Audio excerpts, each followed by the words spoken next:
Welcome back into another One Piece card game video, and today we're going to go through the newly updated, unrestricted, almost full power, I guess without the boat, Edward Newgate. Of course, if you haven't checked out my Zoro video with all the restrictions, unrestricted, go check that out as well. But this is basically just an update and pulse check for Edward Newgate. And just like Zoro and a couple other decks in red, you can kind of take Edward Newgate in a lot of different directions. I think for me, the easiest way, and of course the more advantageous way in my opinion, is to take advantage of the newly unrestricted 9-drop Whitebeard, and of course all of the Marcos. That means making sure that you're taking advantage of the 5-drop, the 4-drop, and the 9-drop that are now off of the ban list. Of course, there's not very many leaders like Newgate. Of course, we have Red Purple Luffy, but you have to deal with being at 3 life, and you have to kind of wait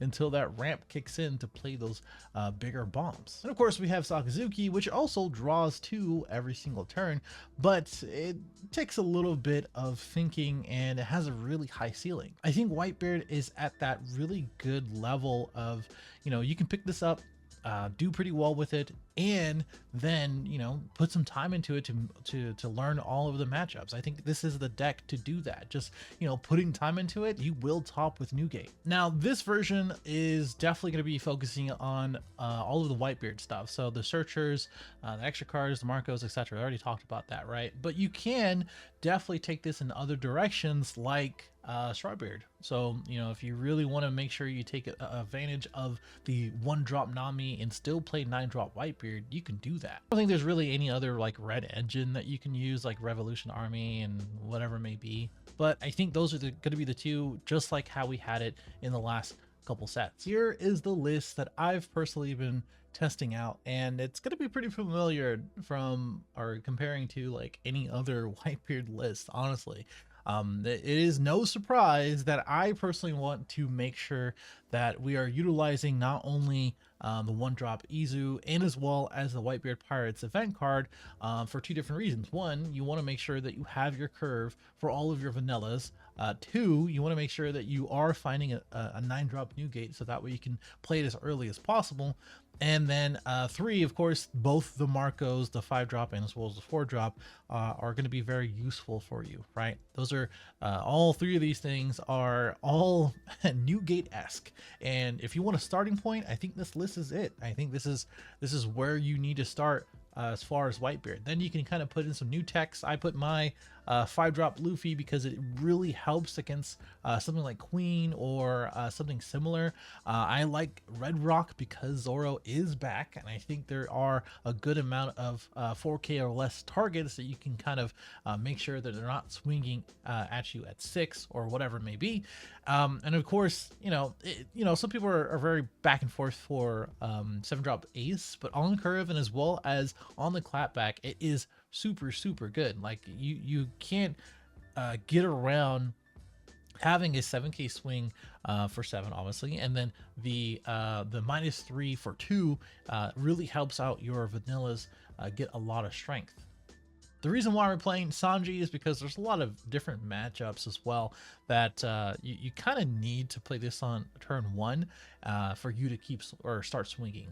Red Purple Luffy, for instance, is one of those matchups. You really want to have early on aggression and to get your vanillas out and to get your Marco out, get your 7-drop out, etc. And I don't think 3-drop Zoro, if you're playing Strawbeard, maybe 3-drop Zoro might be in tandem with this guy as well. And of course, 4 radical beams with 2 guard points. Is there anything else to say about this? Overall, again, I think this is where you should start if you are going to be interested in playing Whitebeards as far as an archetype in Whitebeard.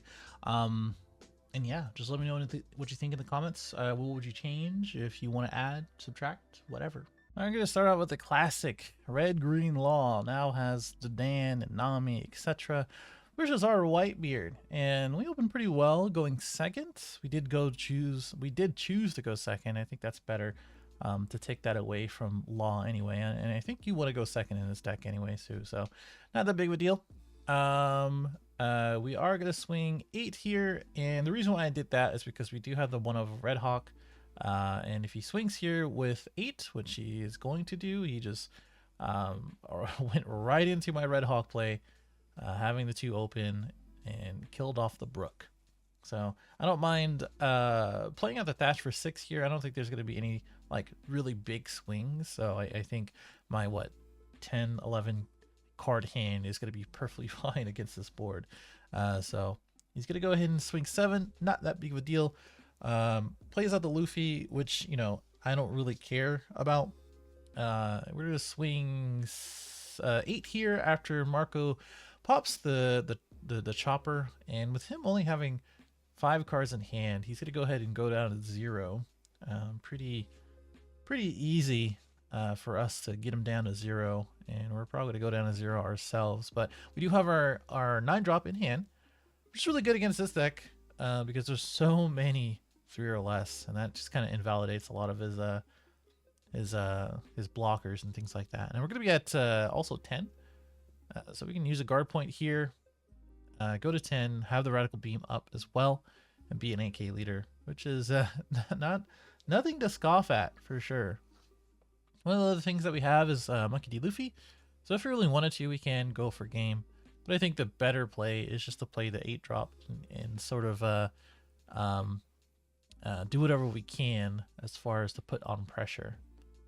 So I know he's going to block this, and even if he didn't block it, he has to defend against the Luffy, so I think we're good there. Now he's just playing Bully the Marco, which is my favorite thing to do against Whitebeard players. 3 cards out of hand already. I think we're good to take that one. And even if he restands Law, which is perfectly fine, yep, that's exactly what he does. We have plenty in hand to not say GG and him rage quitting.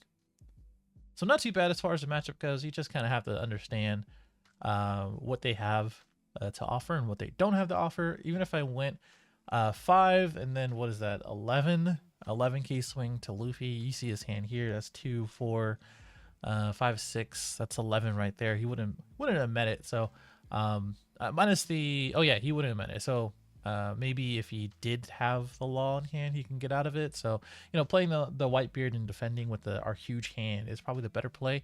So that way the following turn, we have another swing that I know that he can't get around of. And if he plays out another blocker, then we can kind of just get rid of that. And I think that's where like tech cards come in too. So like if you want to play Crossfire or something, and, you know, make sure that your 9-drop is getting the max value, then yeah, you can definitely do that. But hey, there you go. There's some Law. All right, next up we have the Mirror. So he actually chose to go second. You know, in the Mirror, personally, I like to defend my life, and I don't really like going willy-nilly with my life, which is why I swung 8 and tried to accelerate him taking life and keeping a guard point up too, because, you know, it's very easy for Whitebeard against Whitebeard just getting the 7-8 k swings there.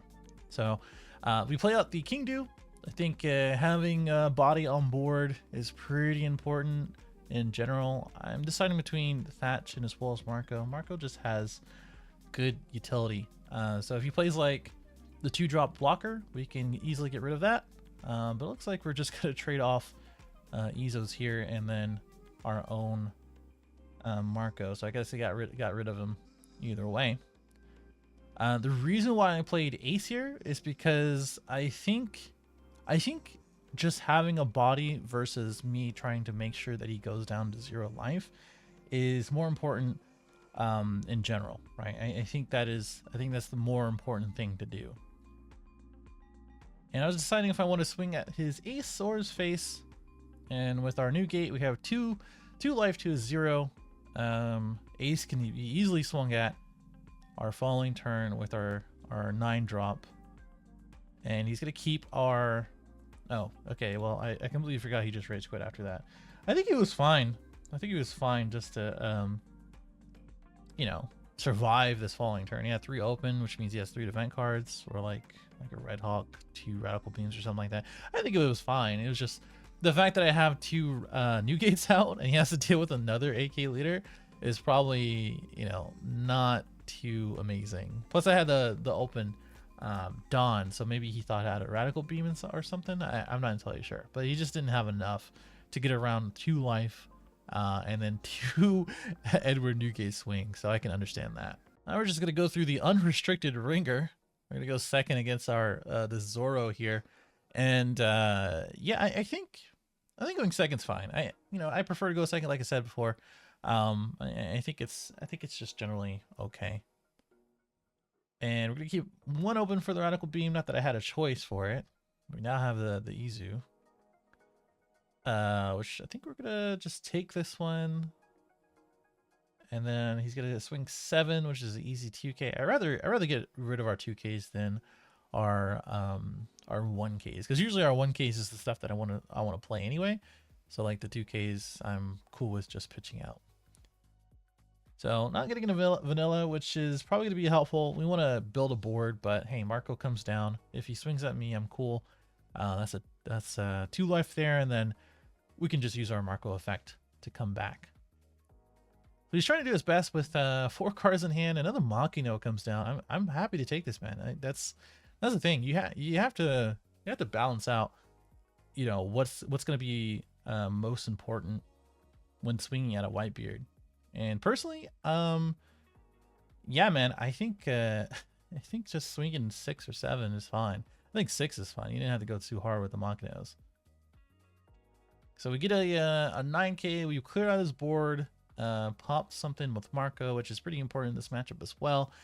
4 cards in hand. He's really just not setting up where he needs to be, and I can understand that, because like you want more swings early on. But that doesn't really do anything for you if you're not getting anywhere. So another 7K swing. I'm cool with this, just pitching out these 1 cards. Like, that's cool with me. We play out the Ace, which is another 7K swing. We're going to easily take out this Zoro with the 2/2. If he wants to waste a card for it, I'm happy to see that. And then we have good old 7K swing from Ace, getting him down to 2. Plenty of cards in hand. That's okay. I'm cool with that. We have our Whitebeards in hand, but that's probably going to be Marco fodder.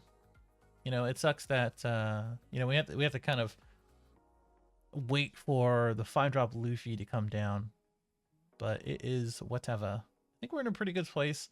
If he doesn't have 5-drop Luffy, then that's good. Hey, I'm happy to see that. Happy to hear that. I'm going to swing 7 first. Probably another 7 from our leader. Keep this pressure up. I don't think there's... Oh, okay. Well, I guess people are just... Okay. I guess people are just love quitting. I'm sure, right?